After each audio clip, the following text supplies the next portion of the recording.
Las Vegas Sands leaving Las Vegas. As we reported yesterday, it's selling its Sin City properties to focus on faster-growing Asian markets. Eunice Yoon joins us now with more.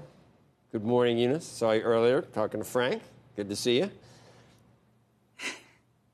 Hi, Joe. Yeah, the Sands already has a very strong presence here in Asia, with most of its properties in the Chinese territory and gambling capital of Macau. It does have the Marina Bay Sands in Singapore, which also happened to be the most profitable property during the pandemic. Now, Singapore and Macau have both managed to keep their infections down, and that's allowed more visitors to the casinos. In fact, just this week, Macau lifted requirements to show negative COVID test results at the properties, and also the territory saw gambling revenue spike in February by 136%. Of course, this is coming off of a very low base. Now, longer term, the company is betting big on what the late founder, Sheldon Adelson, had envisioned very long ago, that people in Asia would grow wealthier and wealthier and want to travel, shop, and be entertained. So investors today have been speculating whether or not the Sands would want to use the money to enter new markets. There's been a lot of chatter about whether or not it would buy the troubled Crown Resorts in Australia, new market there, or potentially bid on a license in Japan. Guys? There's, Las Vegas Sands, leaving Las Vegas. That's where it's been, obviously, though, Eunice. We know where the lion's share of its activities were, but it's still, I don't know, should we be sad? The Sands. Remember the Rat Pack and Dino and everybody else, but everything's changing.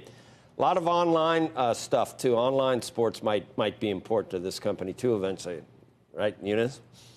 Yeah, I think the company is following the money. There was an interesting study that came out of a Macau research center, which showed that during the pandemic, most of the people who did go to Macau ended up spending, on average, $11,000 about for a 7-day stay just on gambling, and then another $6,000, about $5,700 on dining or shopping and hospitality. So the fact that there are so many people who are still interested in spending a lot of money even during the pandemic might be one of the reasons why the Sands sees this region as very important.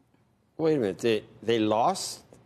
They didn't win $11,000 gambling? You mean that these people were losing money gambling, No, what? No, they actually spent that money. Okay, I got it. That's the amount that they wagered. Yeah.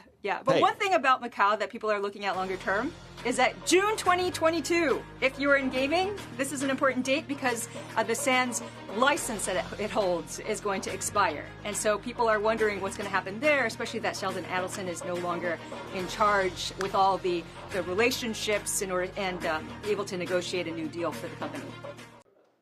Shepard Smith here. Thanks for watching CNBC on YouTube.